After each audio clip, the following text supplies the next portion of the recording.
Show में साथ देने का शुक्रिया। अक्टूबर का महीना पाकिस्तान के लिए इस लिहाज से भी अहम था, आईनी तरमीम के लिहाज से तो इंटरनली, लेकिन एक्सटर्नली शंघाई ताउन तंजीम का इजलास बहुत बड़ा इजलास, और उसके हवाले से बहुत अच्छी खबरें आई, बहुत सी तस्वीर मीडिया की जीनत बनी जिन्हें पाकिस्तान की माशी कामयाबी के लिए हम संगे मील करार दिया जा रहा है। और इसमें सबसे बड़ी जो अट्रैक्शन थी वो इंडियन फॉरेन मिनिस्टर की पाकिस्तान आमद थी। जयशंकर साहब पाकिस्तान आए, वो मुलाकात कैसी रही? भारतीय सहाफ़ियों ने क्यों नवाज शरीफ साहब से ज़्यादा मुलाकातों पर इत्तफाक किया? इसके बहुत से पहलू हैं जिस पर सेठी साहब भी रोशनी डालेंगे। सेठी साहब, हमें ये बताएं कि इसहाक डार साहब से जयशंकर साहब की मुलाकात और उसके बाद ये सारा विजिट, हमने नहीं देखा कि कोई ऐसी जली कटी फेंकी गई हो या कोई ऐसी बात जो तनाज़े की जद में आई हो। क्या समझते हैं आप, ये रस्मी दौरा रहा, ये शंघाई ताउन तंजीम का इजलास पाकिस्तान के लिए कितना बामानी है, और खुसूसन भारतीय वज़ीर ख़ारिजा का ये दौरा?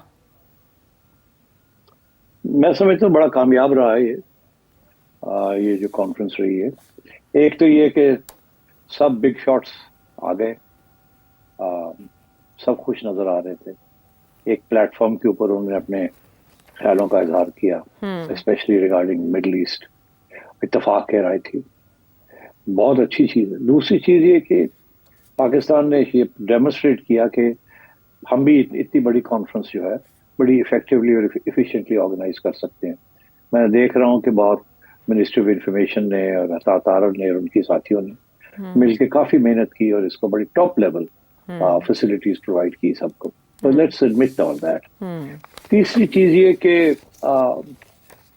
इसमें जो जयशंकर साहब का जो आना था, पहले तो ये सोचा जा रहा था कि शायद फॉरेन मिनिस्टर भी ना आए, मगर आपको याद होगा मैंने ये कहा था कि मेरा ख्याल है कि फॉरेन मिनिस्टर आएंगे जी। तो जब वो आए तो उससे पहले ये स्पेकुलेशन हो रही थी कि वो स्टिफ अपर लिप रखेंगे और बड़ा कोई खास स्माइल वाइल नहीं करेंगे और बड़े कोल्ड शोल्डर देंगे, और वो अपनी वही जो बातें हैं टेररिज्म और इंसर्जेंसी इनकी बातें करेंगे, और जिहाद और इस किस्म की बातें पाकिस्तान के ऊपर इल्जाम लगाएंगे।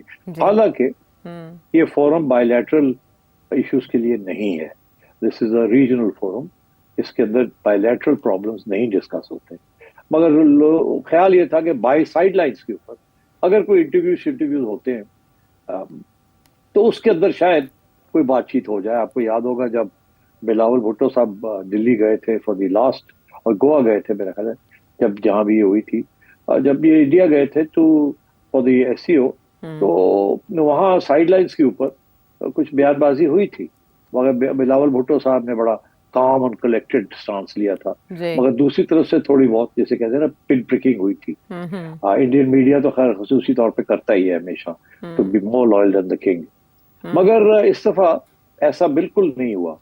पाकिस्तानी मीडिया ने भी कोई प्रोवोक नहीं किया, और दूसरी तरफ से उन्होंने भी कोई ऐसी बात नहीं कही। और तीसरी चीज कि इसहाक डार, शहबाज शरीफ and then finally Nawaz Sharif साहब, मेरा ख्याल है नून लीग ने उनको फ्लोर कर दिया।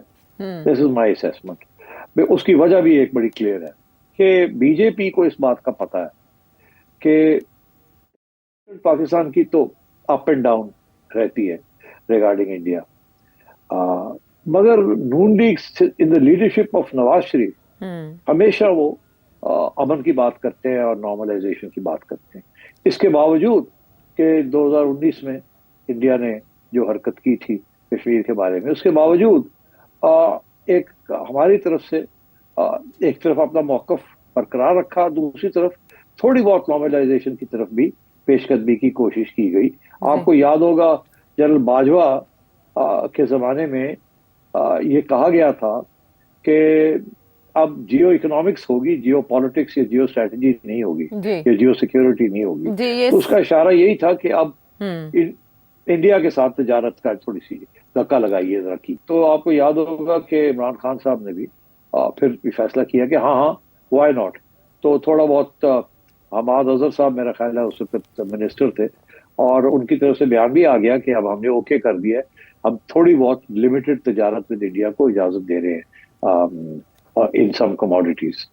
मगर फिर मेरा ख्याल है कैबिनेट के अंदर जब ये बात डिस्कस हुई तो डर लग गया कि यार हमारे हालात आजकल अच्छे नहीं हैं, ऑपोजिशन जो है इसको शायद हमारे खिलाफ इस्तेमाल करे।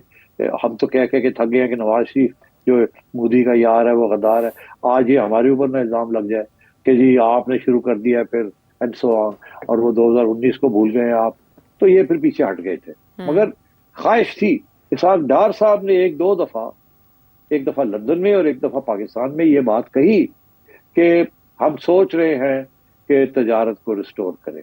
बिकॉज डोंट फॉरगेट, हमने तजारत बंद की थी, इंडिया ने नहीं बंद की। हमने ये फैसला किया था कि जब तक 2019 का फैसला जो है वो रिवर्स नहीं होता, हम तजारत भी नहीं करेंगे। मगर अब आपने देखा कि इनकी तरफ से फिर ये पेशकदमी शुरू हुई थी कि यार फिर से कुछ थोड़ी बहुत नॉर्मलाइजेशन की जाए। और मैं आपको बता सकता हूँ कि ये मियां नवाज शरीफ के कहने के ऊपर ये डार साहब ने ये इनिशिएटिव लिया था, और मेरा ख्याल है उन्होंने से ग्रीन लाइट ले ली थी कि कोई हर्ज नहीं है, हमें जरूरत है इस वक्त, तो therefore let's go for normalization slowly, क्योंकि पीटीआई ना हमारे पीछे पड़ जाए। तो ये उन्होंने फ्लोटिंग की थी। अब जब ये आए हैं यहाँ, तो मैं आपने देखा कि बड़ी इंटरेस्टिंग कि मियां नवाज शरीफ साहब, पहले तो खैर इसहाक डार साहब और शहबाज शरीफ साहब ने उनको बड़ी वार्म वेलकम दी है और बड़ी तारीफें की उनकी, तो उनको न्यूट्रलाइज कर दिया। उसके बाद जो मियां साहब ने जो काम किया जी, अब वो काम ये किया कि मियां साहब ने बरखा दत्त, जो इंडियन जर्नलिस्ट आई हुई है, जो बरखा दत्त साहिबा, वो आई, उनको जाहिर है वीजा भी दिया, और इसीलिए क्योंकि इंडियंस ने कहा ये अच्छी कवरेज चलेगी from our point of view, और पाकिस्तान ने कहा कि अच्छा she can be a bridge. याद रहे कि 1998 में जब बस डिप्लोमेसी शुरू हुई थी बिटवीन इंडिया एंड पाकिस्तान, तो उस वक्त वाजपेयी साहब प्राइम मिनिस्टर थे और इधर नवाज शरीफ साहब प्राइम मिनिस्टर थे, और इंडिया का एक जर्नलिस्ट आया हुआ था पाकिस्तान, और वो जर्नलिस्ट मियां साहब के पास जब इंटरव्यू के लिए गया, तो मियां साहब ने उसको रास्ता बताया कि खोल दो, पैगाम लेके जाओ वाजपेयी के लिए मेरे, तो कि हम तैयार हैं। तो फिर वो जर्नलिस्ट वो लेके गए थे पैगाम वाजपेयी के लिए, और बस डिप्लोमेसी शुरू हुई थी। तो उस वक्त भी एक जर्नलिस्ट ने एक रोल अदा किया था, वो इंडियन जर्नलिस्ट था, और इस दफा भी एक इंडियन जर्नलिस्ट ने ये रोल अदा किया है कि मियां नवाज शरीफ ने उनको बुला के और उनको मोटी मोटा पैगाम दे दिया है जो देना था। और वो उन्होंने आके ओपनली कह दिया है, उसमें कोई पाकिस्तान की बैक ट्रैकिंग नहीं हुई, मगर एक इजहार हुआ है कि वी वांट नॉर्मलाइजेशन। और नरेंद्र मोदी ये जानते हैं कि अगर कोई बंदा पाकिस्तान में नॉर्मलाइजेशन चाहता है तो दैट्स नवाज शरीफ। तो इसलिए मैं समझता हूँ that was a very important step taken by Nawaz Sharif. उसके बाद जयशंकर साहब कुछ नहीं कह सकते थे, और मैं समझता हूँ कि जाने से पहले जिस तरीके से उन्होंने शुक्रिया अदा किया है, ट्वीट्स की हैं, ये किया है, और हमारी तरफ से भी ट्वीट्स आई हैं, शुक्रिया आप आए, ये है वो है। आई थिंक ये तो आप नहीं कह सकते कोई ब्रेक थ्रू हुई है, अगर आप ये जरूर कह सकते हैं कि बर्फ थोड़ी सी पिघली है। और इंडिया पाकिस्तान के मामलात इतने गंभीर हैं, इतने सॉलिड और बड़े मुश्किल हैं कि थोड़ी सी भी उसके अंदर गुंजाइश अगर निकले तो उसको आगे लिया जा सकता है। मैं समझता हूँ लास्ट पॉइंट कि मेरा ख्याल है अगले महीने की शुरू में 8-10 तारीख तक एक कॉन्फ्रेंस हो रही है आज़रबाईजान में क्लाइमेट के ऊपर, क्लाइमेट चेंज के ऊपर, जिसमें नरेंद्र मोदी साहब जा रहे हैं और शहबाज शरीफ साहब भी जा रहे हैं। और मैं समझता हूँ कि शहबाज शरीफ साहब नवाज शरीफ साहब का और उनका पैगाम लेके जाएंगे। सो लेट अस होप कि कोई आहिस्ता आहिस्ता, और कुछ नहीं तो एक पहला कदम ये हो सकता है कि क्रिकेट डिप्लोमेसी को रिवाइव किया जाए। ये सबसे ज्यादा इस वक्त अहम डेवलपमेंट हो सकती है, क्योंकि चैंपियंस ट्रॉफी जो है वो फरवरी में वो होनी है पाकिस्तान के अंदर, और इस वक्त तक इंडियन गवर्नमेंट ने क्लियरेंस नहीं दी है टू द बीसीसीआई कि जी आप जाएं पाकिस्तान में खेलें। इसीलिए आजकल के दिनों में इंग्लैंड क्रिकेट बोर्ड के जो चेयरमैन हैं और चीफ एग्जीक्यूटिव हैं वो आए हुए हैं मुल्तान में, और उनकी तरफ से जो मैंने उनका जो बयानबाजी देखी है, थोड़ी बहुत कमेंट्री देखी है, उसमें यही है। एक तो वो ये कह रहे हैं कि इंडिया के बगैर या पाकिस्तान के बगैर चैंपियन ट्रॉफी हो नहीं सकती। दूसरा वो ये क्योंकि इंडिया की तरफ से हम नहीं खेलेंगे अगर पाकिस्तान में होना है तो। दूसरा उन्होंने ये कहा कि अगर वर्स्ट कम्स टू वर्स्ट तो फिर हाइब्रिड मॉडल जो एशिया कप के लिए किया था वही मॉडल फिर किया जा सकता है कि इंडिया के मैचेस कहीं और हो जाएं और बाकी सारे मैचेस पाकिस्तान में हो। और तीसरी उन्होंने ये कही है कि अब वक्त आ गया है कि बहुत हो गया है, ये इंडिया पाकिस्तान क्रिकेट नहीं खेल रहे, बहुत नुकसान हो रहा है, आईसीसी का भी नुकसान हो रहा है, बाकी का भी हो रहा है। तो अब हमारी ये ख्वाहिश है कि इंडियन गवर्नमेंट जो है बीसीसीआई को परमिशन दे दे कि वो पाकिस्तान आके खेले।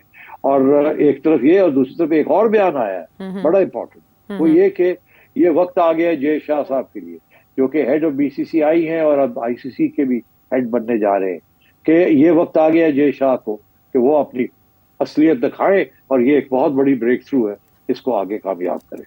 तो मैं समझता हूँ things are slowly moving in the right direction. जाते जाते मैं एक बात आपको कहना चाहूंगा, it may be of interest to your readers. जब जयशंकर साहब पहली दफा फॉरेन मिनिस्टर बने थे इंडिया के, उससे पहले ये इंडियन एम्बेसडर टू वॉशिंगटन थे। तो जैसे उस वक्त ये इनको बुलाया गया वॉशिंगटन से नरेंद्र मोदी साहब ने, और बुला के इनको अपॉइंट करना था एज फॉरेन मिनिस्टर, तो ऐसे सो हैपन मैं भी उस वक्त दिल्ली में था। अच्छा।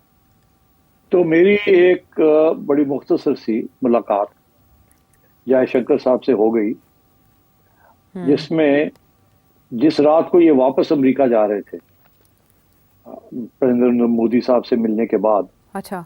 तो मुझे मौका मिल गया to reach out to him.